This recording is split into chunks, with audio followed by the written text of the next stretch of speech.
Hola, ¿cómo están? Me da muchísimo gusto estar con ustedes este fin de semana, una emisión más del Rincón de la Orfandad. Y ya saben que aquí en el Rincón de la Orfandad siempre están Nicolás Alvarado, Gabriela Guerrero y los metiches Jaime Guerrero y su servidora Tere Vale. Ya sé que son tiempos difíciles, ya sé que se está acabando afortunadamente este año, no sé si sirva de mucho. Pero bueno, justo porque se está acabando el año, porque viene la Navidad, porque viene, o ya pasó más bien, el 12 de diciembre, pues ¿Cómo es que un... pasó? Ah, no, hoy es 12 de, cuando salga esta emisión va a ser 12 de diciembre, no ha Ok, pasado. perfecto. O si lo están viendo ustedes el domingo, pues ya pasó, pero estamos en el túnel del tiempo. No se preocupen, aquí da igual ayer, hoy o mañana, como diría Sofía Loren. Pero bueno, pues lo que les quiero decir es que hoy les hemos preparado una serie de recomendaciones de películas con temas religiosos. Desde luego no fue mi idea, fue una idea de quién, Gaby. Sí, fue tu idea. No, O sea, no. ok, es una historia larga, bueno, no larga, pero Teresa tuvo unas ideas muy extrañas y vagas acerca del tema, y todo el mundo la miraba así como, ¿qué? Eso no No, es un yo tema. no fui, fue tu papá, fue Y Jaime luego fue Guerrero. mi papá. Todo el mundo puso su cuchara, excepto yo. Yo no tengo nada que ver con este tema de hoy. No, Yo siempre soy devoto y sumiso y abnegado, fiel a mi exacto, vocación sí. religiosa, y solo digo que sí a todo, y luego voy por los indicios y ya. Hay que Bueno, mortificar el cuerpo porque el alma ya no se puede mortificar más. no, pero el cuerpo ya lo tenemos bastante mortificado con el COVID. Digo, todo el mundo tiene mortificado el cuerpo. Pero bueno, pues aquí estamos con ánimo. Ojalá y vean las películas que les vamos a recomendar hoy. Y dado que la idea fue de Jaime Guerrero, que empiece Jaime Guerrero. Jaime. Bueno, yo quiero estar muy serio hoy, porque los del Rincón de la Orfandad, imbuidos por por el espíritu religioso de la época, Virgen de Guadalupe, Nochebuena y Navidad, queremos hablar de películas que nos inviten no solo al gozo y al pozo, sino también a la reflexión y la fe. Y ya que la pandemia y los contagios no nos dejan otra salida, si no fuera así, hablaríamos de películas que reivindicaran el festejo consumista y desenfrenado y el hedonismo más puro. Pero como la pandemia nos tiene encerrados, pues hablemos de reflexión y fe. Dicho esto, les recuerdo que el presidente López y las mañaneras vinieron como castigo de Dios para recordarnos que somos descreídos y materialistas. Y como no tuvimos suficiente, nos mandó a vivir, como aquella película de Mel Gibson, el año que vivimos en peligro. Bueno, pues mi primera película es una película que a mí me gusta mucho, que se llama La Misión, que yo creo que es muy vista. Si no la ha visto, pues se ha perdido usted de una gran película. Es una película británica dirigida por Roland Joffé, que es un cineasta francés.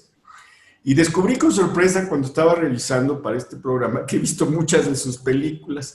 La película que hizo antes de La Misión fue Los Gritos del Silencio, que ya lo comentamos alguna vez. También hizo La Ciudad de la Alegría, ¿sí? Con Patrick Swayze, que es una gran película también. La Letra Escarlata con Demi Moore, por cierto, ¿sí? Batel, ¿sí? You and I, que es sobre el grupo ruso Tattoo, que a mi hija le gustaba mucho, no sé si le siga gustando, a mí me gusta, ¿sí? Y otra película que se llama Singularity, que es una película de viaje del tiempo. Si tiene chance de ver algunas de estas películas, se las recomiendo. Pero en especial, La Misión. Bueno, en La Misión sale Jeremy Irons, ¿sí? Como uno de los sacerdotes jesuitas. Sale Robert De Niro. Sale Aidan Quinn, que después, en aquel entonces estaba como más, tenía como más cartel, después se nos perdió bastante, ¿sí? Esta película es de 1986 y yo creo que ya la quitaron de Netflix porque la estuve buscando, pero no está. Pero sí está en YouTube en español, ni modo, tienen que verla en español, ¿sí? En español, afortunadamente, como dicen, latinoamericano, cualquier cosa que eso quiera decir. Y sale un Liam Neeson, que en aquel entonces pues, no era tan conocido y ni perseguía a nadie, ni era implacable, ni nada por el estilo. Bueno, pues hay un grupo de sacerdotes, la historia es bien conocida, es un grupo de sacerdotes jesuitas que está en una zona indígena y queda atrapado entre la disputa relacionada con el Tratado de Madrid de 1750, entre España y Portugal, allá por la desembocadura del Río de la Plata. Déjenme decirles que los portugueses permitían la esclavitud, los españoles no. La película tiene un comienzo espectacular, tiene una fotografía espectacular la película. Sí, la película comienza junto a las cataratas del Iguazú, una zona donde los misioneros jesuitas pues, no son aceptados. De repente los meten en balsitas y los mandan por las cataratas porque los indígenas guaraníes no los quieren.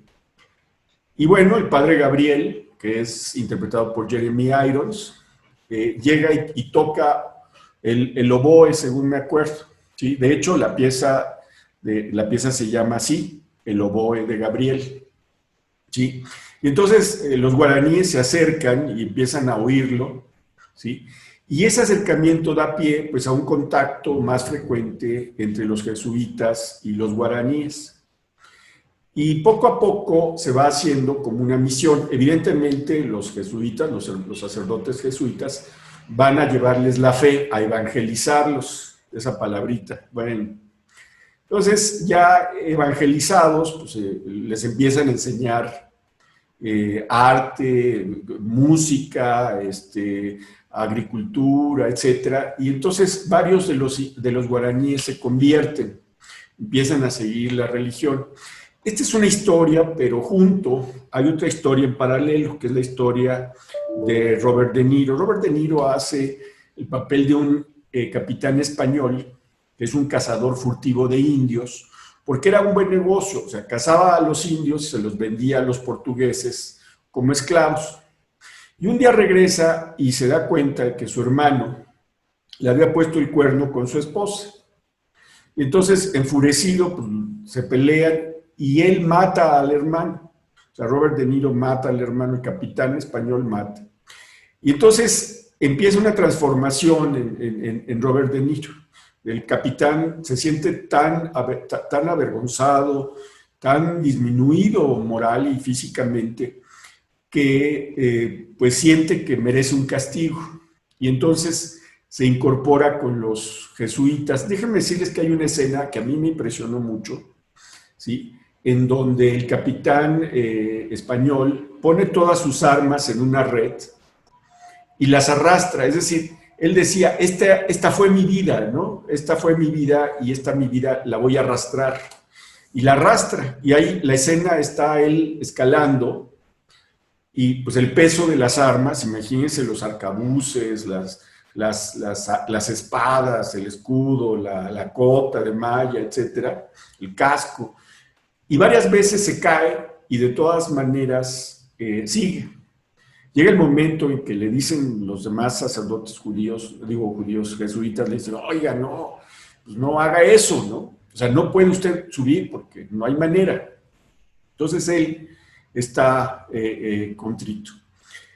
Llega a la misión un enviado del Papa, es un cardenal, el cardenal Altamirano, está interpretado por Ray McAnally, que déjenme decirle que es el narrador de la película, y es una excelente actuación. En general, sale nada más la cara del cardenal, hay escenas en donde sale completo, pues, pero sale sobre todo él narrando los sucesos pasados, porque se supone que ya pasó todo. Y la fuerza de la narración es maravillosa, porque le da mucho contenido a la historia, ¿sí? El cardenal está presionado por el Papa para que acabe con esas reducciones jesuitas. Las reducciones eran una especie de acuerpamiento de grupos indígenas que se dio sobre todo en Perú, en la zona de Paraguay y en otras zonas, en donde juntaban a los indígenas en una especie en el equivalente español de las reservaciones, digamos, estas reducciones que les llamaban, y ahí los tenían. Entonces, el cardenal llega con la encomienda del Papa pues, de deshacer esa reducción, ¿sí? Porque los clavistas y los españoles no querían que los guaraníes fueran independientes. Cuando se da cuenta el cardenal, pues que eran unas personas, los guaraníes, unas personas muy hábiles, pues en duda, pero lo siguen presionando y al final pues, les dice a los jesuitas, pues esto se tiene que acabar. Y los jesuitas dicen, no, pues no se tiene que acabar. Y rodean al pequeño poblado indígena, los soldados españoles, ¿sí? Y hay dos reacciones. Jeremy Irons, el sacerdote interpretado por Jeremy Irons, dice, no vamos a emplear la violencia, vamos a aceptar lo que Dios nos mande. Pero Robert De Niro pues, regresa por sus fueros y dice, no, yo me voy a oponer y voy a guerrear para que esto no sea. Son los dos, se pelean entre ellos, hay un diálogo entre Jeremy Irons y Robert De Niro sobre si deben aceptar lo que decida Dios o deben pelear. Y al final, pues sin duda, los dos son masacrados, o sea, tanto Robert De Niro como Jeremy Irons, hay la escena en donde sale Jeremy Irons con el estandarte, lo matan, uno de los guaraníes levanta el estandarte, también lo matan, terminan los dos muertos. Muchos vieron en esta película un guiño pues, a las comunidades jesuitas de esta escuela de la libertad, ¿sí? No recuerdo cómo se llaman, pero ahorita seguramente Gabriel o Nicolás se van a acordar. Muchos vieron un guiño, ¿sí? A todas estas comunidades jesuitas que reivindicaban un cristianismo diferente. Nomás agrego que la música de Morricone, que es una música de Ennio Morricone, es una de mis favoritas. Ennio Morricone, pues ya hemos hablado hasta el cansancio de él, es un gran músico y el oboe de Gabriel, creo que se llama la pieza, es maravillosa, ¿sí? Es maravillosa. La fotografía de Chris Menges también es inglés, es muy buena, ¿sí? Y ganó el Oscar, fue el único Oscar que recibió la película. Pero bueno, recibió otros premios, la Palma de Oro, sí, al director, ganó premios BAFTA, ganó Globos de Oro, etc. Es una película que si usted la vio, vale la pena verla de nuevo. Yo la he visto, yo creo que unas 4 o 5 veces. Y si no la he visto, pues se ha perdido de una gran película. Esta es mi primera película. Así es, y Jeremy Irons está pues en su mejor momento, joven, fuerte, en fin, la película es muy bonita. A algunos les parece un poco cursi, a mí no, a mí me gustó mucho. Y un poco lenta. Y un poco lenta, pero a mí sí me gustó mucho. Uy, si les pareció lenta, mi primera opción les va a parecer terrible. No, yo diré, digamos, que a mí me toca, digamos, como un universo emocional y político y un poco distante. Reconozco que es una gran película, no es muy mi mundo, digamos.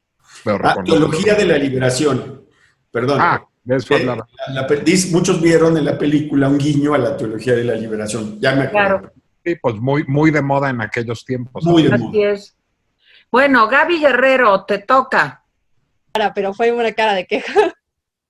Me ¿Por toca, qué? ok. Bueno, este tema fue muy difícil. Quiero que sepan que cuando dijeron religiosas, casi me corto las venas y me reporto enferma porque no tenía idea de qué decir. Pero finalmente, ya, me recordaron varias películas religiosas que he visto y una que vi este año, que por cierto les voy a decir varias veces, véanla antes del 15 porque la quitan el 15 de Netflix. Se llama Las Horas Pequeñas, The Little Hours, y es una película cómica con Alison Brie, Dave Franco, John C. Reilly, Molly Shannon, Fred Armisen. Pues realmente, casi todos son cómicos de carrera, casi todos son únicamente cómicos, excepto Alison Brie, John C. Reilly. Y es una película basada en el Decamerón, pero no como así creepy como otras películas que van a mencionar aquí, que son creepy y están basadas en personales, ¿eh? Esa fue una alusión personal, por cierto, sí. Yo creo que está Pero mal. esta película es muy cómica, está muy linda, la verdad. Es Alison Brie, está Molly Shannon, varias de ellas son, pues son estas monjas, ¿no? Y viven en un convento, y John C. Reilly es pues el que las cuida, el padre, ¿no? Y nada más son ellas. Entonces viven en este conventito así diminuto, están ellas, está él, y está el jardinero y la madre superiora. Y ese es todo el mundo. Y entonces agarran y dicen, ok, pues nuestro mundo es muy aburrido, vamos a hacer cosas, ¿no? Y hacen cosas muy extrañas. Por ejemplo, una de ellas se une a una aquelarre de brujas. La otra resulta que es una lesbiana judía que nada más se fue a esconder a un convento. Y la otra, que se quiere casar con un tipo y no la dejan. Y entonces, finalmente están ahí, abusan del pobre jardinero porque están aburridas. Siempre le gritan, le pegan, lo molestan, lo empujan. Y finalmente el jardinero se enoja y se va. Y dice el padre, pues es que ¿qué vamos a hacer sin un jardinero? Ahora van a tener que hacerlo todos ustedes. Y otra escena llega y es Dave Franco, que es pues una especie como de paje en un castillo, en una casa rica, y se está acostando con la esposa de su patrón. Obviamente el patrón se da cuenta, lo persiguen, y entonces corriendo se va, o sea, se echa a correr, se escapa, y llega al convento completamente por accidente, y pretende que es un, pues, jardinero sordomudo, y el padre le da el trabajo. Y entonces estos se dan cuenta de que pues ahí está, y está joven, y es guapo, y es el único hombre que tienen cerca, y dicen, no, pues vamos a seducirlo. Entonces cada una de ellas se toma un turno intentando seducirlo, una se lo lleva con el aquelarre, la otra se le avienta así en el granero, todo muy acá.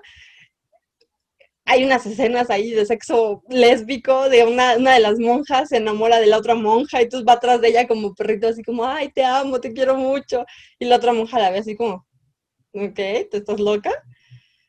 Y bueno, todo es así como muy extraño de mente, pues muy loco, ¿no? Y finalmente, obviamente la que se queda pues con el jardinero es Alison Brie, que es pues su marido Dave Franco, que es el monito.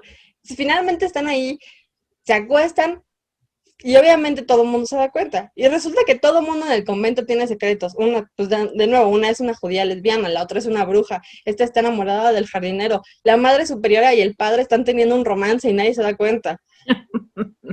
Todo el mundo dice, pues, ¿qué onda? Ok, vamos a guardar los secretos, aquí no pasó nada, todo bien, seguimos siendo un convento, todo aquí. Obviamente llega alguien y se da cuenta, pues una especie de sacerdote inquisidor, y entonces les dice, ok, no, pues el padre se tiene que ir, lo vamos a mandar a un monasterio porque pues ese es su castigo, ya no puede ser un padre de convento. La madre superiora le quieren mandar a no sé dónde y a las monjas los quieren castigar. Y entonces están así. Obviamente al mismo tiempo llega el patrón del pobre Dave Franco, se lo lleva para matarlo, para ejecutarlo por acostarse con la esposa. Entonces las monjas tienen que ir a salvarlo. Bueno, y se disfrazan de guardias medievales, que obviamente pues no les queda. Se meten al castillo, lo intentan sacar, van corriendo, todo es así Delirante. loquísimo. Pero es muy graciosa, es una película muy, muy graciosa. Sí tiene como fallas, ¿no? O sea, tiene fallas que en el sentido de que pues es mensa, o sea, si esperan una película seria del Decameron, una adaptación real, pues no lo es. Pero las actuaciones son maravillosas, es muy graciosa, es corta, dura como 1 hora y media, un poquito menos, y todo el mundo está genial, sí, todo el mundo está genial. Y John C. Reilly como el padre Tomaso, digo, es maravilloso, y Alison Brie, que es una de mis favoritas, es muy, muy graciosa. Alison Brie es la de Community, pues, está por todas partes últimamente, salió en Glee, que es uno de mis programas favoritos. Pero sí, y toda la onda es así medieval, monjas, conventos, sacerdotes, monasterios, castillos medievales. Tiene unas fotos padrísimas. No sé, supongo que la grabaron en Europa porque hay castillos y cosas así, pero está muy, muy graciosa. Y si la quitan el 15, entonces tienen 3 días para verla, porque hoy es 12 supuestamente. Ok. La hora pequeña. Las horas pequeñas, The Little Hours. Las horas pequeñas. Muy bien, Gaby, pues no te costó tanto trabajo, encontraste una religiosa, pero pues que es un desmadre, ¿verdad? Pero, pues es que todas las demás te cortan las venas, ¿no? Así como crucifican a Jesús, alguien termina ejecutado, entonces Aquí ejecutan a todo mundo, pero al menos es feliz. Pero en buena onda. Ajá, exacto. Yo traigo puro desmadre y sin ninguna buena onda. O sea, las alusiones personales de Gaby eran todas para mí. Confieso no haber explorado la filmografía de Cecil B. DeMille ni la de Mel Gibson. Confieso no recomendar nada que tenga la actuación de Enrique Rambal, sino me fui por otros lados. Bueno, de entrada, si son películas religiosas, pues las religiones no tienen necesariamente que ser cristianas. Mi primera película es una película judía, bueno, o antijudía, o projudía, o las dos cosas, ya no sé, y el personaje principal tampoco lo sabe, y esa es su enorme, su gran tragedia. La película se llama The Believer, El Creyente. Es una película razonablemente reciente, es una película de 2001, es decir, Gaby dirá que es antiquísima y los demás dirán que es de ayer. Tiene 19 añitos la película, y fue la película que lanzó a la fama a Ryan Gosling. Ryan Gosling hasta entonces era un actor infantil, famoso sobre todo por haber aparecido junto a Britney Spears, Christina Aguilera y Justin Timberlake en el club de Mickey Mouse. Y finalmente el director Henry Bean, un director que tampoco tenía grandes títulos en su filmografía, tenía algunos thrillers efectivos, y no mucho más, pues lo invitó a hacer esta historia basada además en un reportaje del New York Times que fue muy controversial en su época, porque es la historia de un judío que es neonazi. Y es una historia de un personaje extraordinariamente complejo que Ryan Gosling encarna con una solvencia absoluta y que le dio la gran carrera que tiene y que merece. Es la historia de un niño judío que es brillantemente inteligente y que tiene muchos problemas con la ortodoxia religiosa, que le parece que en la Torá, que en los textos sagrados del judaísmo, pues Dios es iracundo, que es vengativo, que tiene mucho problema con, digamos, lo que él lee como una inacción de los judíos durante el Holocausto. Está muy enojado, digamos, por lo que su cultura, su pueblo, su religión han sufrido a manos de el otro, y lo que hace entonces es enojarse con su cultura, con su pueblo y con su religión, caer en las peores compañías posibles, toparse con una banda de skinheads y volverse el mismo neonazi, pero de una forma pues muy doliente, muy sufriente. Lo que vemos es casi pues una, digamos, una pasión religiosa, casi es algo como un ser poseído, digamos. La actuación tiene momentos verdaderamente brillantes en donde Ryan Gosling, digamos, tiene una lucha física con su propio judaísmo y con su propio neonazismo, en donde hace rezos judíos y al mismo tiempo tiene actitudes físicas neonazis, en donde se ve, digamos, este desgarramiento entre una fe que él querría tener, una cultura que él querría honrar, un cuestionamiento muy fuerte a todos los fundamentos de esa fe y de esa cultura, y al mismo tiempo un lance brutalmente autodestructivo que lo lleva a abrazar ideas que pues buscan destruir su cultura, destruir su religión y destruirlo a él mismo. Es una actuación verdaderamente soberbia. La película también es absolutamente soberbia y muy difícil, no es una experiencia agradable. Diré que yo no voy a recomendar ninguna película que sea una experiencia agradable. Hoy esta es la light de las dos que traigo, les diré. Y que a partir de esto, bueno, pues llega una escena climática en donde Ryan Gosling, al mismo tiempo que está en un festejo religioso como parte de la comunidad de la que él forma parte, sabe que hay una bomba en una sinagoga porque la propia comunidad, el propio grupo, digamos, profascista, neonazi del que él pertenece, la puso, y bueno, va a tener eso un final, que al mismo tiempo es muy inesperado y el único lógico posible después de la historia que hemos visto, y que va a ser verdaderamente estremecedor. Para entender, digamos, el drama de la religión, de la pertenencia cultural, opuesta a la ideología y del desgarramiento humano que puede suponer en una persona llevada al límite, creo que The Believer es una gran, gran, gran película con una gran actuación de Ryan Gosling y el mejor momento de Henry Bean como director, y está en Amazon Prime. Bueno, pues yo esa película seguramente no la vi y no me gustó, pertenece a ese género que inventó Nicolás Alvarado. No, a mí no, o sea, no me gusta frecuentar esos temas, por eso me gustan los monstruos, porque son Entiendo, Nicolás, que es una película basada en hechos reales, ¿no? Así es. De hecho, digamos, se ven esos hechos reales en la película, es decir, él se vuelve como muy famoso en la comunidad neonazi, y entonces un reportero de New York Times empieza a indagar y descubre que él es judío, y lo Así es. confronta con la historia, y de hecho eso significará el punto de quiebra en la historia del personaje. Él se suicida, ¿no? El personaje real, digamos. Luego dicen que Estoy yo contando spoileo la el película. final. Pensé que lo ibas a contar tú porque a ti te gusta hacer eso. No, porque luego aquí las señoras me regañan. Bueno, Tanto que me tardé en enseñarles que no hagan spoiler y lo dices, papá. oh, caray. Bueno, Tache. ya. Es una película maravillosa esa, ¿eh? De veras, vale la pena verla. La actuación de Ryan es fabulosa, es muy convincente. Bueno, pues yo nunca, o sea, de las películas que han mencionado hasta ahorita, nomás me quedo con La Misión. Las otras dos no las voy a ver, desde luego que no. Hombre, quédate, se va a poner más bueno cuando vaya yo con mi primera. Bueno, pues yo ahí les va mi segunda película. Mi segunda película es una gran película que no parece de Martin Scorsese.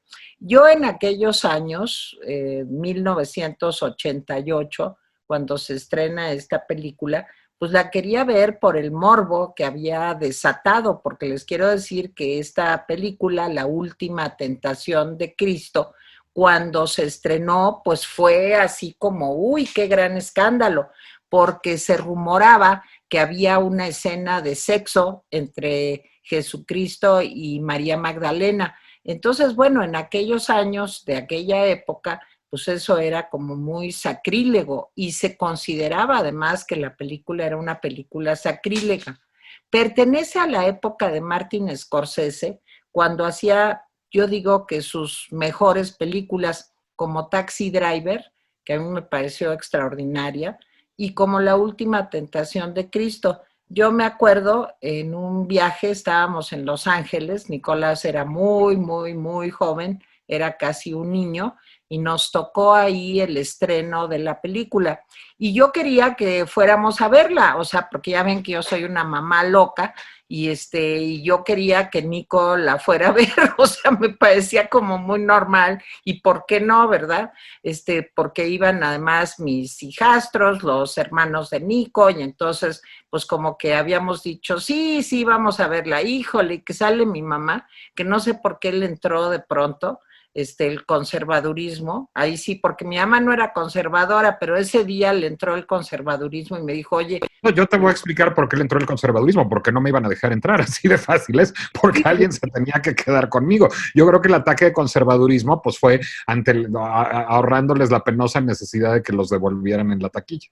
Pero nos fuimos de compras. nos fuimos de compras. No, ella y yo, ustedes fueron al cine. Sí, es cierto, ya me acordé.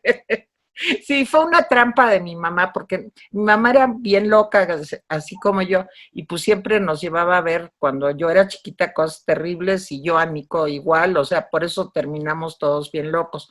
Pero de veras vean esta película, La Última Tentación de Cristo, es otra historia de Cristo.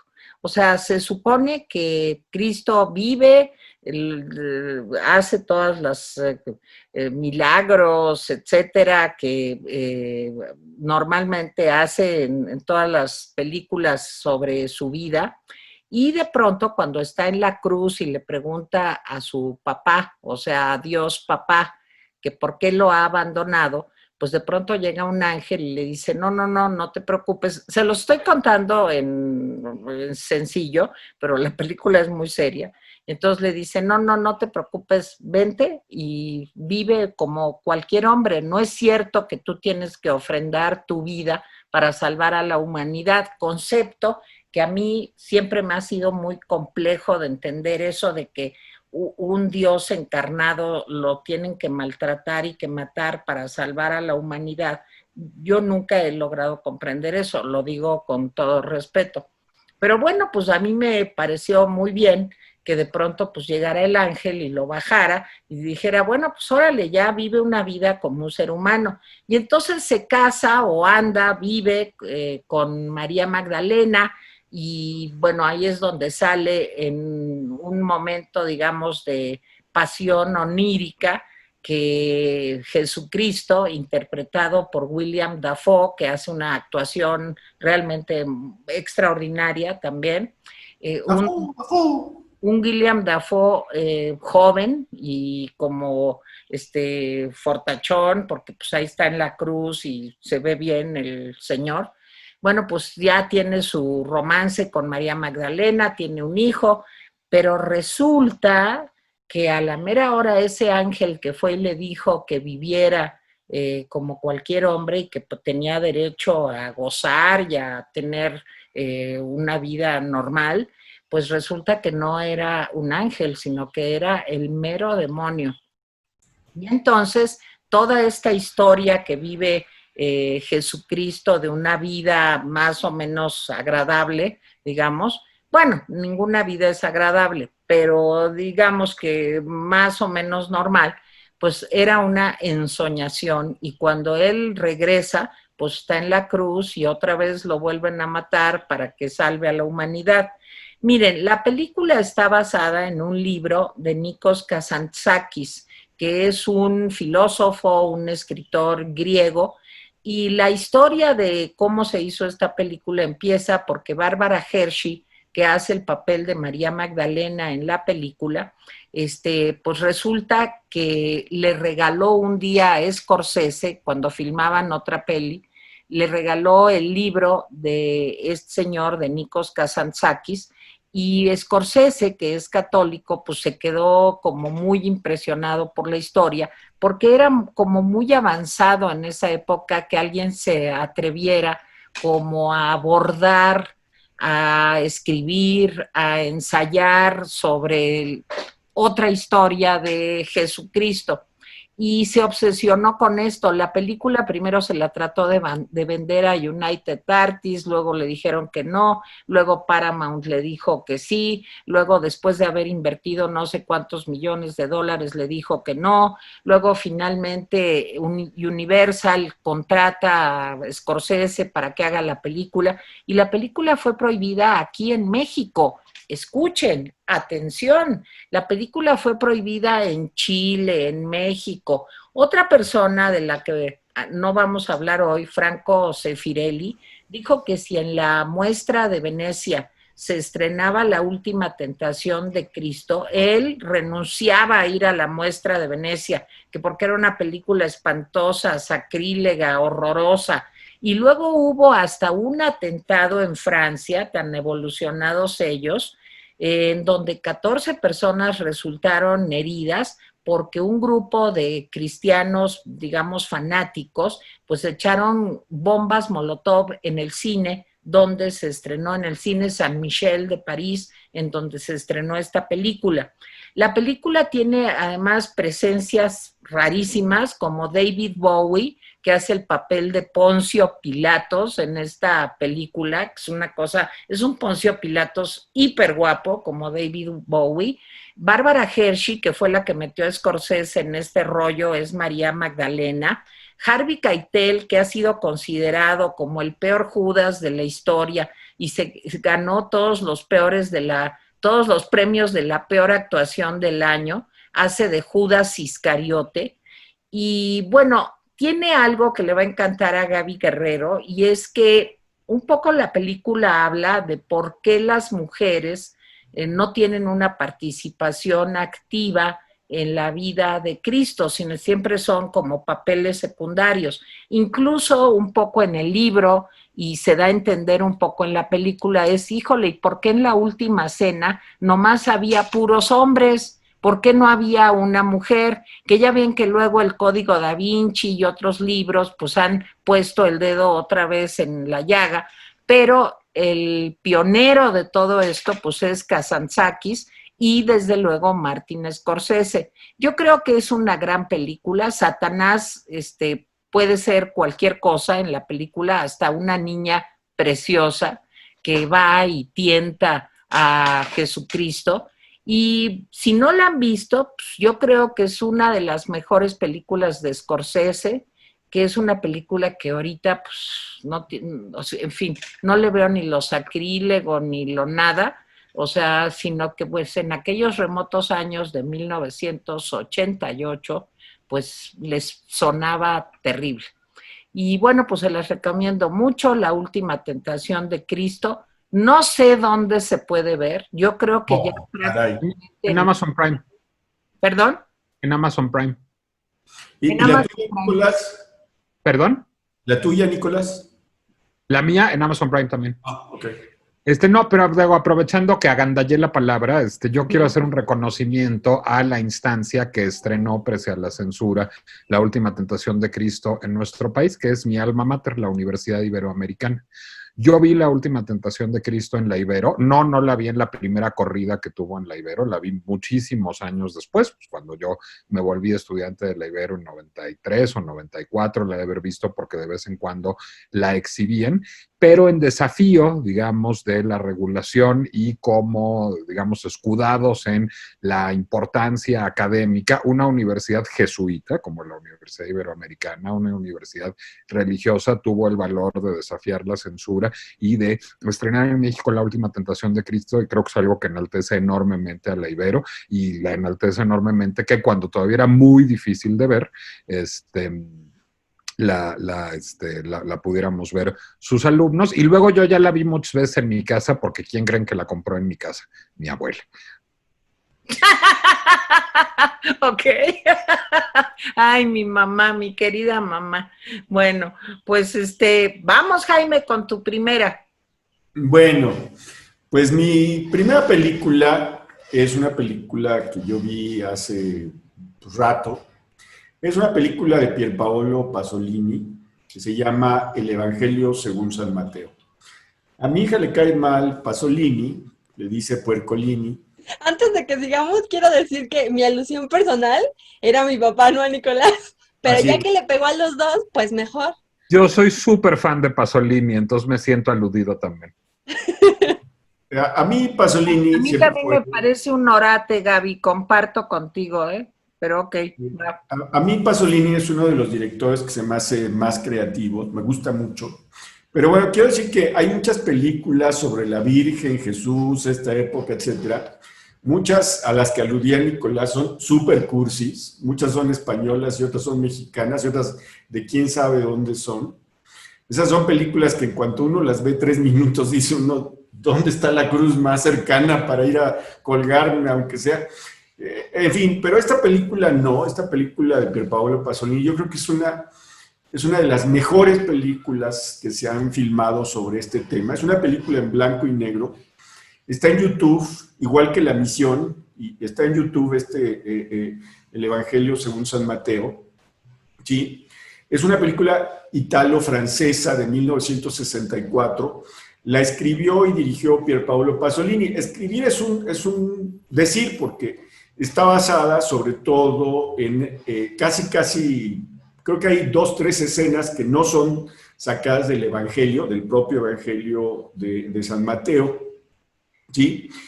A mí Pasolini me parece que es un director muy profundo. No es un director que guste de pasar sus historias por el salón de belleza tipo Hollywood. Y las cintas o tienen un ambiente festivo, tipo festivo sexoso, como las 3 películas de la vida, Las Mil y Una Noches, el de Cameron y Los Cuentos de Canterbury, o suelen ser muy crudas, como Saló y Los 120 Días de Sodoma, que a mí me parece una película muy buena, y que todavía a estas alturas hay gente que dice, no la exhiban, por favor. Bueno, de hecho esa es cruda y sexosa, esa es como el compendio de todo Pasolini. Olvídense de La Última Tentación de Jesucristo, que es una película como de jardín de niños en comparación de Saló y Los 120 Días de Sodoma. Pero bueno, el Vaticano consideraba a Pasolini un intelectual hereje y blasfemo. Creo que los varios cardenales decían eso. Y además era comunista, pues era peor. Pero curiosamente, 50 años después, el órgano del Vaticano, el Observatorio Romano, dijo del Evangelio según San Mateo que era la mejor película sobre Jesucristo. Se tardaron nada más 50 años. Yo creo que no la habían visto. Y todo fue, según el Observatorio, por la generosidad y amplitud de criterio del Papa Francisco. Así dice la notita. Bueno, la película narra la vida de Jesucristo desde antes de su nacimiento hasta su resurrección, casi textual como el Evangelio. Sí, el diálogo, incluso los diálogos están extraídos del propio Evangelio. ¿Por qué tomó el Evangelio según San Mateo y no otros? Porque el de San Juan era muy místico, el de San Marcos demasiado vulgar y el de San Lucas demasiado sentimental. Entonces, empieza la película con un José echando un coyotín, ¿sí? Y un ángel le anuncia que su esposa María, una mujer virgen, está esperando el Hijo de Dios por obra del Espíritu Santo. Cuando nace el niño, unos reyes magos van a adorarlo. Déjenme decirles que cuando van los reyes magos a adorarlo, me acordé de La vida de Brian, que es una película que dudé también en recomendar. Está en YouTube. Es una película genial, genial, de Monty Python, este grupo de locos. Y el pobre Brian toda su vida tuvo que pues, aguantar vara porque era una vida duplicada a la de Cristo, pero con muchas desdichas. Pero bueno, entonces sigo con el Evangelio según San Mateo. Entonces van los Reyes Magos a adorarlo, está la escena de Herodes. No les cuento eso porque pues, es el Evangelio según San Mateo. La película está hecha con base en cuadros, ¿sí? Con base en cuadros, ¿sí? Es una película que no tiene concesiones ni de escenografía, ni de vestuario, ni de personajes. Es una historia en donde tú ves pues los caminos, tú ves las construcciones, tú ves los personajes. Jesús es un hombre cejijunto, tan cejijunto que a veces te da la impresión de que es visco, como le pasa a mucha gente que es cejijunta. No digo, pero hay mucha gente que batalla para no ser cejijunta, no menciono a nadie. No hay depilación, por favor, pues hay depilación. En esa época no, cariño, no había, pero yo me refiero a gente actual que sufre porque casi es cejijunta. Sí. A ver, yo voy a confesar un ritual de belleza bárbaro. Hay rastrillo, que es lo que yo uso. También. Yo soy completamente cejijunto y me rasuro. Nicolás está poniendo todos los actos, pero no era contigo. Y seguro en la época de Jesús había una piedrita que le hacían así y le hacías, digo. O sea, ¿que crees que toda la gente iba fea en la época de Jesús? Obvio no. No, a ver, está muy bien lo de la pasión, está muy bien lo de la fe, está muy bien lo del ex, pero cejijuntos no, ¿eh? O sea, eso sí es inaceptable. Bueno, hay escenas maravillosas en la película. Digo, toda la película a mí me gustó mucho, y eso que yo soy un ateo redomado, pero es una película muy bien construida. Sí, yo he leído el Evangelio según San Mateo, por cierto, par de veces. La escena donde se retira al desierto 40 días y 40 noches, cuando ve a San Juan Bautista, que era su primo, cuando lo traiciona Judas, todo esto. Me parecen los personajes, las construcciones, el ambiente de la cinta son muy crudos, son realistas. Presenta un Cristo a ras de tierra, o sea, muy cercano a la gente. O sea, pone menos énfasis en los milagros que en un hombre divino, digamos, cercano a la gente, en el Christos, como dirían los griegos, ¿no? Es un Cristo muy intenso, sí, a mí me pareció una película muy buena. Sí es una película que hay que ver, pues, si a usted le gustan las películas de otro tipo, no de Hollywood, como a Teresita que solamente le gustan las de Hollywood, pues puede ver esta película, la va a disfrutar mucho, ¿sí? Ni le menciono a los actores porque creo que nunca las he visto, nunca los he vuelto a ver, ¿sí?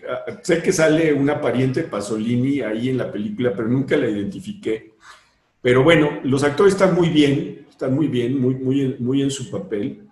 Es una película pues, que sí tuvo varios premios, ¿sí? Ninguno norteamericano, por supuesto, pero premios sí en Europa.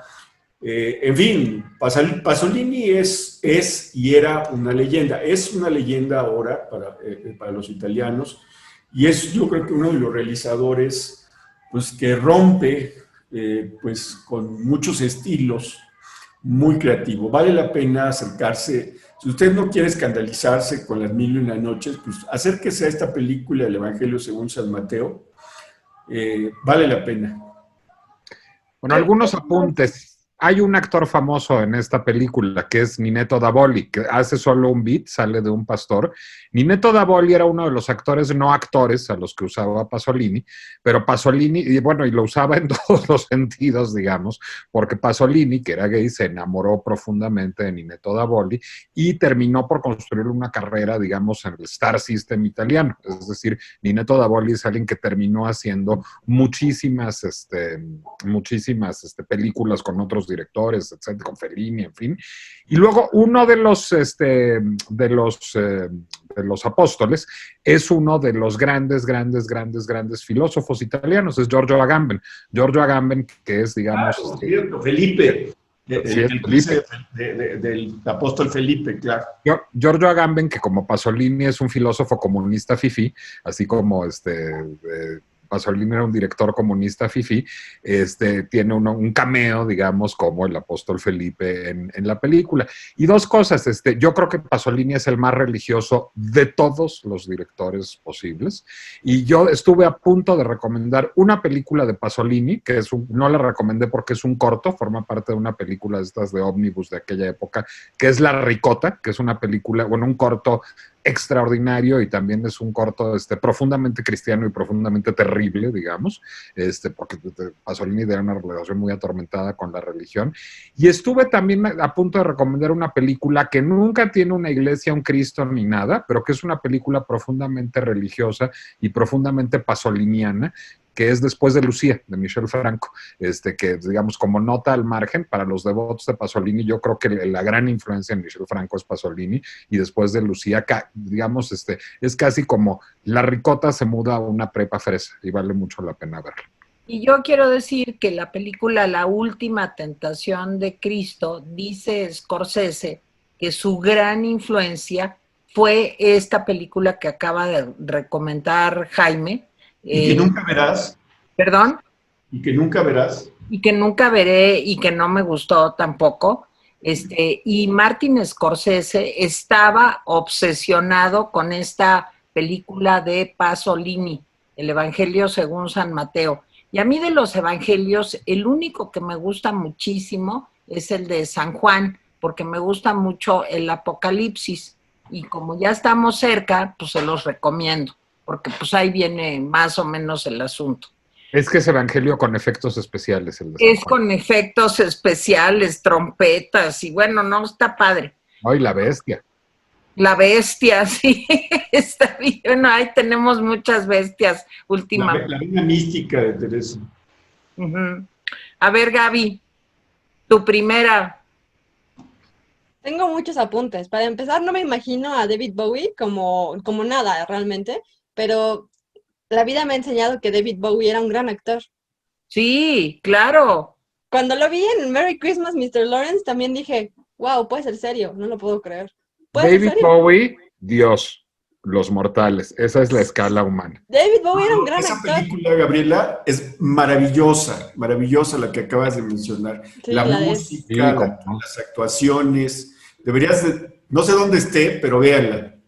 Creo que no está en ninguna parte. Y otra cosa que es que sí, hoy Nicolás está poniendo todas las chamarras, lo cual me da mucha risa. Pero, por cierto que yo vi películas de Pasolini antes de que me juzguen. Mi papá me dijo, siéntate y dale una oportunidad. Y yo me senté y le di una oportunidad. Y luego me lo volvió a decir y lo volví a hacer. Y luego la tercera vez que me lo dijo, le dije no, porque no solamente me caen mal, sino que son largas. Y entonces estaba 4 horas ahí, dándole una oportunidad. Y Pasolini me falló, así que esto es lo que tengo que decir. A mí él me falló. Así que... A mí me decían lo mismo de AMLO, dale una oportunidad. Y yo, no. Pero yo lo intenté. Mi esfuerzo fue auténtico y lo intenté y me perturbó y me siguió perturbando. Y entonces, pues sí, Pasolini no es lo mío. Y por eso les voy a recomendar algo que es completamente hollywoodense y no es cristiano, y es American Gods. Y American Gods es, pues no es exactamente religiosa, digamos, o es muy religiosa, no estoy muy segura, Pero es la historia de, bueno, en realidad es muchas historias, pero el protagonista es, digamos, un ex convicto que se llama Shadow Moon y sale de la cárcel un par de días después de que su esposa muere en un accidente automovilístico.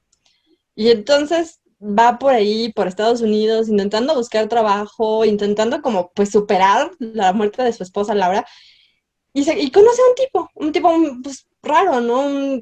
Que dice, pues este tipo es muy extraño, como que hace magia, como que es muy misterioso y así. Y el hombre se presenta como el señor miércoles, como Mr. Wednesday. Y le dice, pues yo te doy trabajo, o sea, sé mi chofer, sé mi guarura, sé mi esto, sé mi aquello, mi mensajero, mi lo que sea, y yo te pago. Y entonces, pues Shadow Moon le dice que no, porque todo se le hace muy extraño, el tipo tiene amigos muy raros, entre ellos un irlandés, que es Pablo Schreiber, un irlandés, pues que se la vive peleándose con todo el mundo en los bares y restaurantes, y luego conoce unas mujeres muy extrañas y dice, no, ¿cómo voy a trabajar yo para un tipo tan raro? Finalmente, pues la necesidad lo hace trabajar para el tipo tan raro, y se da cuenta de que acaba de entrar en un mundo completamente distinto, y es porque Mr. Wednesday es pues una encarnación de Odín, del dios Odín. Y entonces, pues le dice, o sea, él le dice, sí, pues yo soy el dios, o sea, yo soy el tal dios. Y este hombre, este irlandés loco que siempre está peleándose con todos, este es un leprechaun, es un dios irlandés, este es un dios no sé qué. Y entonces le va presentando a todas las mujeres raras, resulta que son las erinias. Y todos los amigos extraños de este hombre pues son dioses, y son dioses de distintas mitologías, algunos son noruegos, otros son africanos, hay una diosa latinoamericana por ahí en alguna parte, y pues se da cuenta Shadow Moon de que está en un mundo completamente distinto y que los dioses están perdiendo sus poderes. Gran problema de los dioses es que están perdiendo sus poderes, porque los nuevos dioses están quitándoles todo pues la admiración y el fervor de las personas. Lo que le da pues poder a los dioses en esta mitología es eso, es la adoración de los seres humanos. Y cuando la pierden, pues pierden sus poderes. ¿Y quiénes son los nuevos dioses? Es tecnología, es la social media, o sea, Facebook, Instagram, Twitter, y pues cosas así, ¿no? Todas estas son los nuevos dioses. Y los nuevos dioses tienen unas encarnaciones muy simpáticas. Una de ellas es esta Gillian Anderson, que es media, y otra es, tecnología, por ejemplo, se prende por todas partes, se vuelve una monita de video de japonesa, luego se vuelve una computadora. Y todos dicen, pues es que se están quedando con toda la admiración de la gente, se están quedando con todo el fervor, y si nosotros perdemos todo eso, vamos a desaparecer. Y están en una, pues, guerra entre los viejos dioses y los dioses americanos, por eso se llama American Gods. Y la serie es muy, o sea, pasa como de, digamos, de género a género. Es fantasía, obviamente, también tiene mucho de americana. Es una serie que mientras Shadow Moon y el dios Odin están en el carro, van en un carro viejo, creo que es un Corvette, un Mustang, algo así, van manejando a través de los estados de Estados Unidos, se van parando en estos como pequeños lugares espantosos, pueblitos ahí horribles de Estados Unidos que nadie conoce, en paradas de autobús. Y pues todos los episodios, digamos que los primeros como 4 o 5 episodios de la primera temporada son pequeñas introducciones a cómo la religión pues ha afectado a la historia de la humanidad. Por ejemplo, el primer episodio es un barco de vikingos llega pues a una costa americana, una costa canadiense americana, no sé, y se encuentran pues con los nativos americanos, y los nativos americanos y los vikingos entran en esta guerra, se mueren de un lado, se mueren del otro, y entonces los vikingos quieren regresarse, pero no pueden porque no hay viento, su barco no funciona, y entonces están así como, ¿y ahora qué hacemos? Se hacen un ritual, todos se sacan un ojo, y hacen un ritual para el dios Odín, y los ves finalmente como sangrando, sacrificando, digamos, para darle poder a este dios, finalmente regresan. El segundo episodio, ese episodio tiene un dios africano que visita un barco de esclavos, de esclavos pues africanos, que los capturaron en África y los estaban llevando a Estados Unidos. Y está este dios ahí en el barco diciéndoles, pues, ¿para qué se pelean? ¿No? O sea, incluso después de esto, y ese episodio es acerca de, pues, los problemas raciales de Estados Unidos, porque les dice, sí, algún día van a tener su libertad, pero incluso 500 años de ahorita, pues van a seguir luchando por los derechos, los van a seguir matando, no les van a dar trabajo, van a ser criminales, van a estar en la cárcel. Pues, o sea, mejor hubieran corrido más rápido, ¿no? El tercer episodio es igual, otro dios y otra diosa. A veces la serie se pone un poco como Game of Thrones, digamos, en el hecho de que es muy gráfica, es una serie muy sangrienta y es una serie muy sexual. Y es una serie que no se voltea, o sea, no te quita la cámara y te dice, ok, esta es una escena de sexo, no, esta es una escena de muerte. O sea, todo el mundo sufre, lo torturan, lo matan, todo el mundo le pasa todo. Y es súper, súper, súper sangrienta, súper realista. Pero es una gran serie, es una gran novela, está basada en una novela de Neil Gaiman, que tiene diferencias, pero las dos valen la pena. Y la segunda temporada ya no es como exactamente, digamos, el mismo espíritu, pero sí, básicamente son todos estos dioses intentando luchar con, pues, las nuevas idealizaciones de los dioses, las nuevas encarnaciones. Y pues sí, o sea, pasa del terror a la americana, a la ciencia ficción, a la fantasía, a la magia, o sea, pasa por todas estas cosas y las actuaciones de todos son increíbles. La verdad es que creo que todos son más o menos famosos, digamos, pero sí, vale mucho la pena. Y es una serie, así que pues tiene mucho tiempo para verla. Fíjate que yo la empecé a ver, Gaby, y no me pescó. O sea, ¿No? ¿Por qué? yo vi 1 o 2 capítulos y realmente, aunque me gusta la fantasía, aunque no me importa que sean sangrientas, así tipo Game of Thrones, etcétera, no me pescó. Las actuaciones son muy buenas, pero a lo mejor el tema no logró atraparme, ¿no? Pero, en fin, Lo a que lo pasa mejor es te que tengo que dar es una una película oportunidad. que necesita interpretación. Digo, es una serie, porque cuando empiezas a ver las escenas dices, ¿de qué se trata esto? Sí. Tienes que ver varios capítulos cuando empiezas a entender de qué va, pero no, es una serie, a mí me fascinó la serie, ¿eh? Voy a admitir, es una serie que puede ser pesada. Se parece un poco a Hannibal, digamos, en cómo está filmada. Hannibal, donde salía este hombre, ay, ¿cómo se llama? Matt Mikkelsen. Sí. En el hecho de que va a la escena, o sea, va a la escena normal, normal, y de pronto uno de los personajes empieza a alucinar, empiezan a ver cosas, hay colores, se pone psicodélico el asunto, y entonces puede ser pesada, o sea, sí puede ser una serie que eventualmente dices, ok, necesito tomarme un descanso para seguirla viendo. Los episodios son largos, es 1 hora y creo que 15 minutos cada episodio, entonces sí, es un poco pesada, pero a mí me gusta mucho, y la verdad es que la novela también vale mucho la pena, es muy buena, y yo creo que a lo mejor, yo creo que la novela te gustaría más. Ok, y está en Amazon Prime, ¿no? Está en Amazon Prime y no la van a quitar porque es de Amazon, entonces. Ok. Nicolás, pues tu número 1. Pues qué fresas todas sus recomendaciones, Pasolini incluido, y la serie incluido, y la última tentación de Cristo incluida, y todo incluido, porque la película que yo les voy a recomendar, pues sí es una cosa muy terrible, muy perturbadora. Yo no la he visto completa, como la gran mayoría de la gente. Es una película que está mutilada, fue después reconstruida por el British Film Institute, pero yo no he tenido oportunidad de ver la versión reconstruida. Y existe en Blu-ray o en DVD en el Reino Unido, pero no hay edición, no digamos mexicana, sino ni siquiera hay edición estadounidense de The Devils, de Ken Russell. Es una película que yo vi sin decirle a nadie que la estaba viendo, como a los 16 años en Canal 11, que la pasaba de vez en cuando en su versión mutilada, y es una película de Ken Russell. Ken Russell es, pues yo diría que el gran provocador de la historia del cine británico. Su película más normalita y fresa, que seguramente recordarán muchos, es Mujeres Enamoradas, con Glenda Jackson y Alan Bates y Oliver Reed, que fue una de las películas más controversiales de los años 70. Otros recordarán Tommy, esta adaptación también muy provocadora, muy perturbadora de la ópera rock de The Who.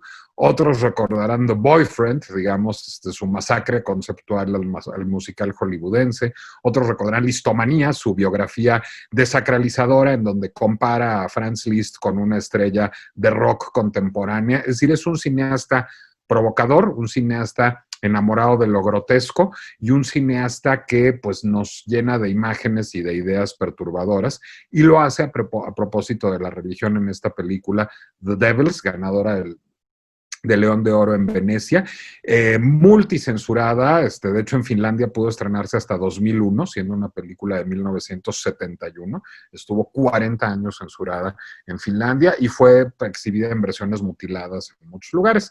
The Devils es una película que está basada en un libro que yo no he leído y que quiero leer, y que es una asignatura pendiente, es un libro de historia de Aldous Huxley, el autor de Un Mundo Feliz y de tantos otros libros importantes, que se llama los demonios de Laudon o de Loudun, que es como realmente debe pronunciarse esta población francesa, que en el medioevo pues vivió una historia bastante peculiar, de la cual hace pues una suerte de sátira fársica mezclada con película de horror, Ken Russell, con actuaciones completamente desmesuradas, tanto de Oliver Reed como de Vanessa Redgrave, dos de sus actores fetiches. Bueno, pues recordemos que en aquella época había, digamos, en el reinado de Luis XIII, Francia, digamos, era muy discriminatoria y muy cruel con los protestantes, con los hugonotes, y buscaba, pues, digamos, blindarse contra ese poder, y además el cardenal Richelieu, pues, aprovechaba la oportunidad para centralizar el poder no solo religioso, sino político, manipulando al rey Luis XIII. Bueno, pues en ese contexto se decreta que una población francesa, que Loudun, sea fortificada, y el obispo de esta población, que es Oliver Reed, dice, no, pues aquí no hay ninguna necesidad de fortificar, no hay ninguna amenaza de los hugonotes, y finalmente es una película sobre el federalismo, tema muy de moda, si quieren que les diga, porque lo que buscaba, pues digamos, este obispo era no sucumbir al poder centralista de Richelieu y de Luis XIII, sino mantener una cierta cantidad de autonomía. Lo que pasa es que al mismo tiempo que es un personaje políticamente encomiable, pues este obispo es un personaje pues moral y sexualmente depravado. Tiene algún noviecillo, tiene muchas noviecillas y tiene una amante oficial, y una amante oficial que decide convertir en su esposa clandestina en algún momento.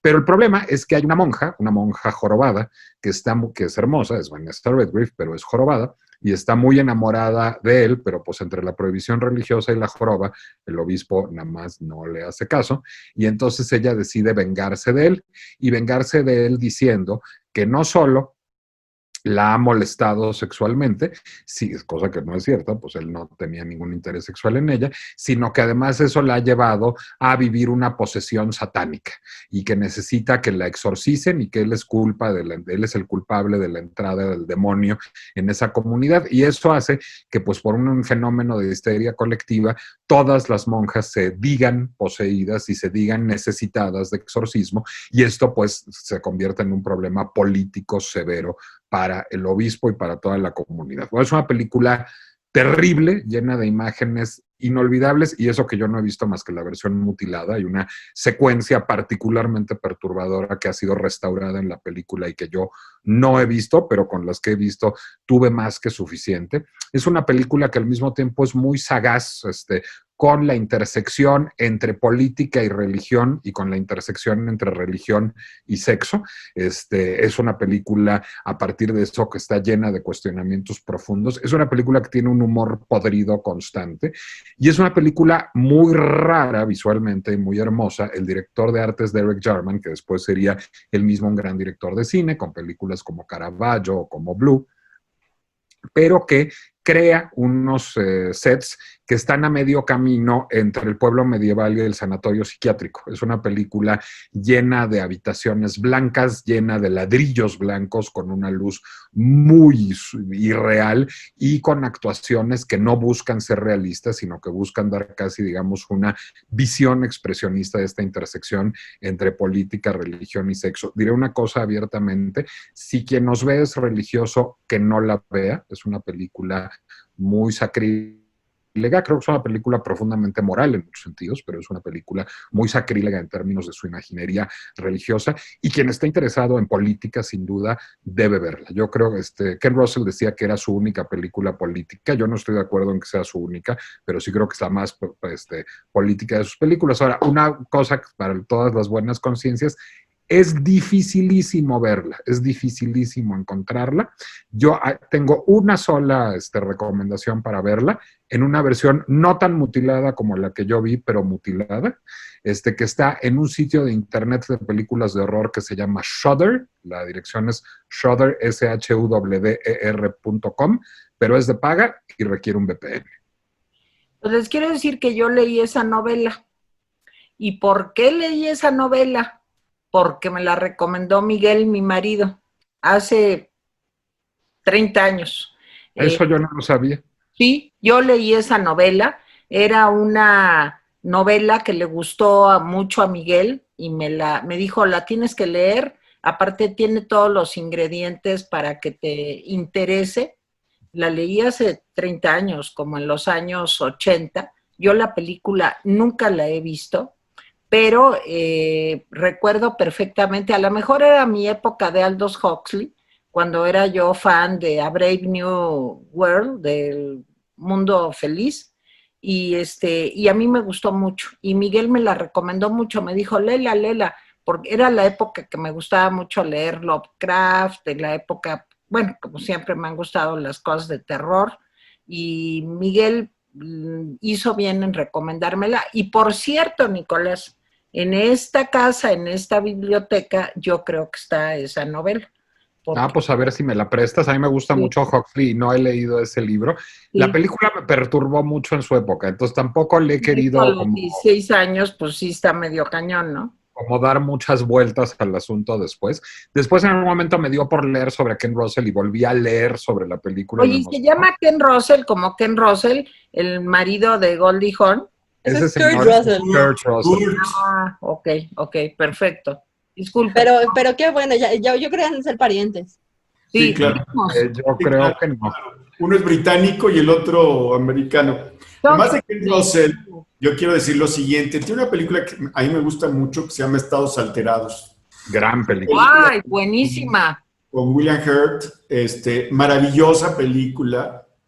Es la incursión de Ken Russell. A mí se me hace un director muy interesante. Tiene esta de Woman in Love que mencionaba Nicolás, y tiene otras, pero Estados Alterados es su incursión en el cine de la ciencia ficción y le salió bastante bien, porque además con mínimos efectos especiales, porque tampoco es así un despliegue, logra una película muy interesante, muy interesante. Ken Russell es maravilloso.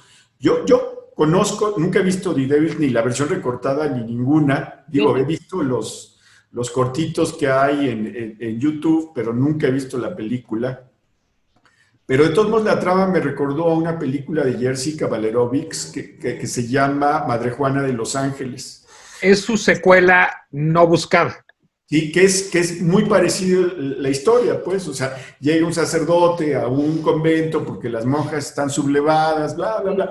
La película esta, Madre Juana de Los Ángeles, yo me acuerdo que cuando la vi me pareció maravillosa. Yo le tengo mucho respeto al director porque digo, es un cuate que tiene una visión pues impecable. Lástima que de veras no se pueda conseguir esta de Ken Russell, pero sí suena apetecible. Vale la pena invertir, digo, no está barato, pero invertir los $80 en el VPN y los $7 en la suscripción. Bueno, además, trampa más grande, hay 7 días gratis, entonces pueden entrar a Shudder, ver la película y cancelar su suscripción, y entonces eso ya no les cuesta, porque es la única manera de verla. No está editada en DVD, o pedir el Blu-ray o el DVD al Reino Unido, pero sí cuesta una fortuna. Madre Juana de Los Ángeles es, digamos, la continuación de esa misma historia, que según C. Huxley sí cuenta esa continuación en el libro. Es decir, después de que muere el obispo, ¿qué sucede con el personaje que en The Devil se encarna Vanessa Redgrave, con Madre Juana? Bueno, pues ahí están las recomendaciones y ahora falta mi número 1. Y mi número 1 es a colores. Ya se sabe en el final, eso sí, no tengo que hacer un spoiler, porque al final el protagonista se muere y se llama Jesucristo Superestrella. Yo siempre le decía eso a Nico cuando era chiquito, ya que estamos en el rincón de la orfandad, le decía, mira, esta película sí te puedo decir el final, porque al final se muere. En todas las películas de Jesucristo, pues se muere, ¿verdad? Y Jesucristo Superestrella, que es lo más hollywoodense del mundo, aunque es británica, el origen de la película, porque está basada en una obra de teatro de Andrew Lloyd Webber, que Nico detesta y que a mí me gusta mucho, con las letras de Tim Rice, que era la pareja, la mancuerna en aquellos años. Pues a mí fue una película que me gustó mucho. Yo ya había visto la obra de teatro, el musical, y me gustó muchísimo. Me sé hasta la fecha todas las canciones de Jesucristo Superestrella. Fue también muy novedosa la película en su momento, porque la música es pues rock, es pop, pero también es rock. Yo no soy muy rockera, que digamos, pero de verdad que las voces, los arreglos, la música en general de la película a mí me encanta. Hubo una época en que yo la oía una y otra y otra y otra vez, por eso me sé todas las canciones. Aquí en México se ha puesto también Jesucristo Superestrella, se puso en Madrid, ahí el Jesucristo era nada menos y nada más que Camilo VI, imagínense. Pues Y le iba re bien, mandé, le iba re bien. le iba muy bien el papel. Y bueno, pues la película es una película de un director que se llama Norman Jewison o Jewison.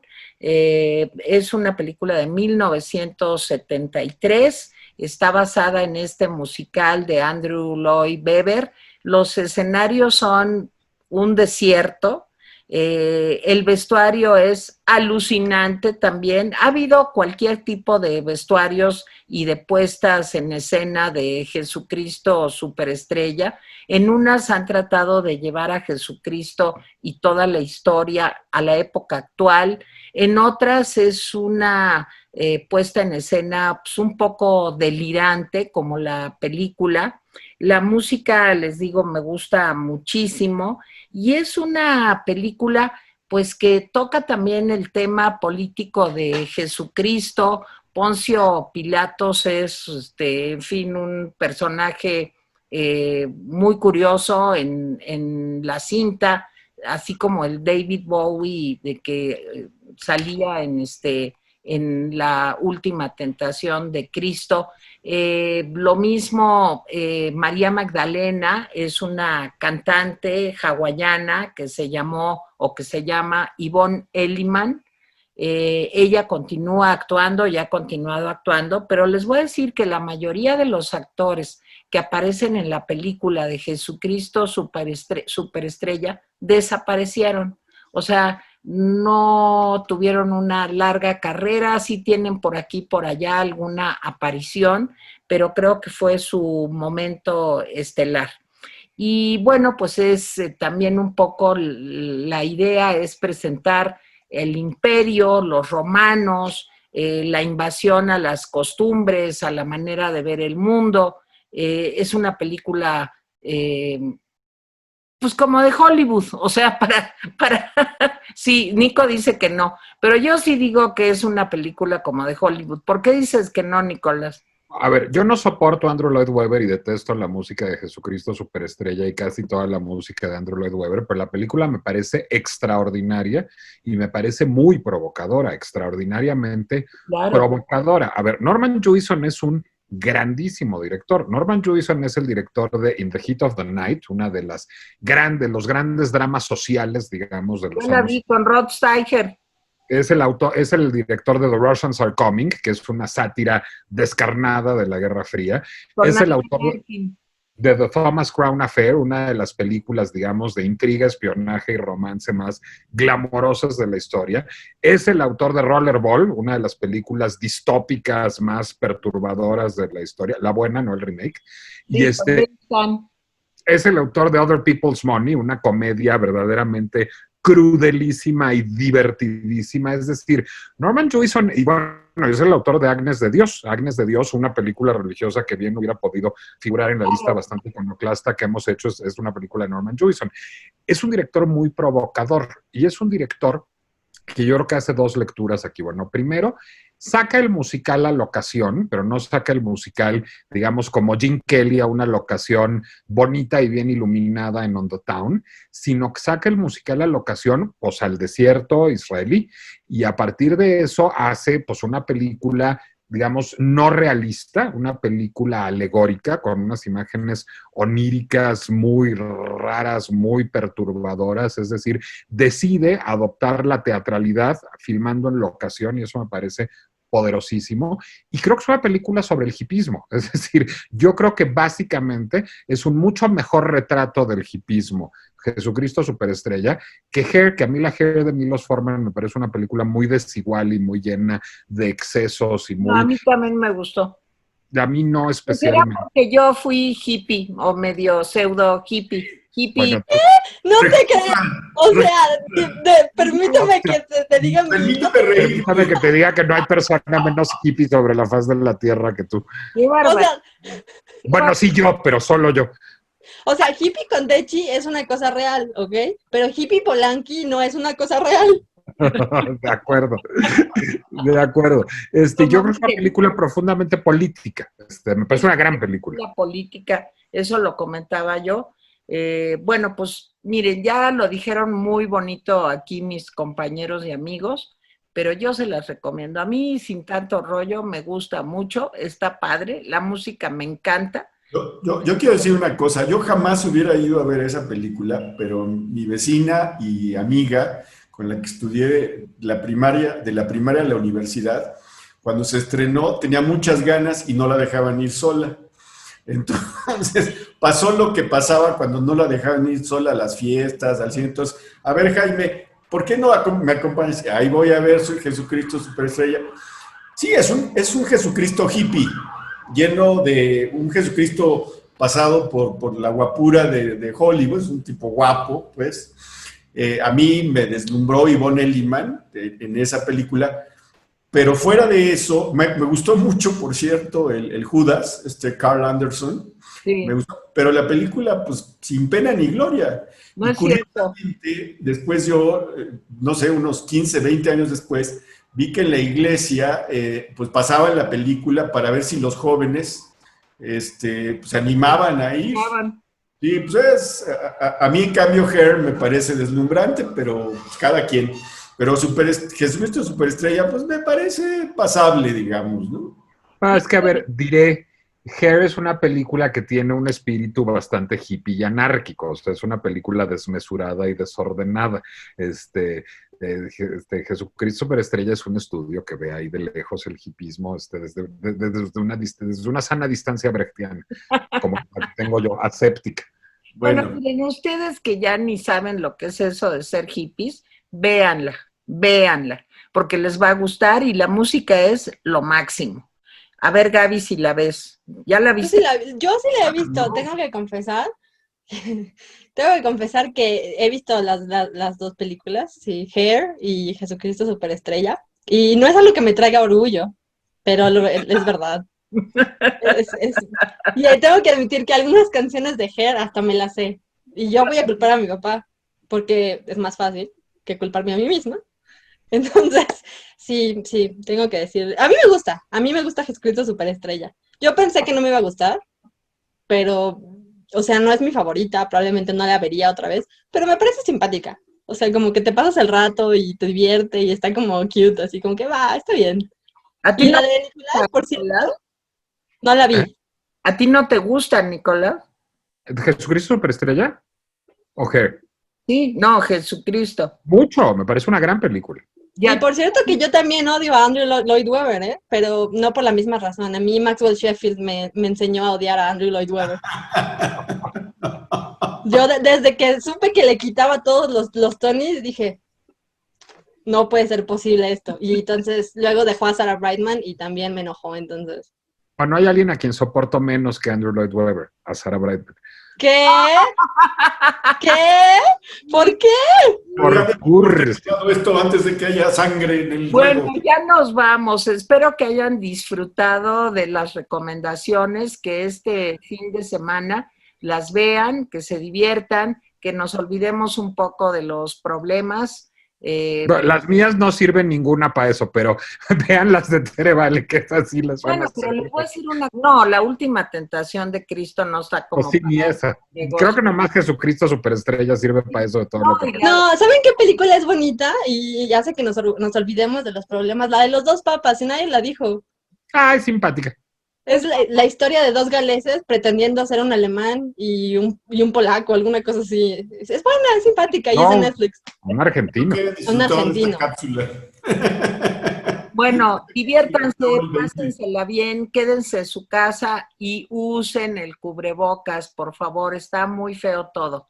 Besos, gracias Gaby Guerrero, Nicolás Alvarado, Jaime Guerrero, yo soy Tere Vale y hasta la próxima semana. Díganos de qué quieren que hablemos, de qué tipo de películas quieren que hablemos y de esas hablamos. Ya ven que aquí hay de chile, de dulce y de manteca. Gracias y hasta la próxima semana.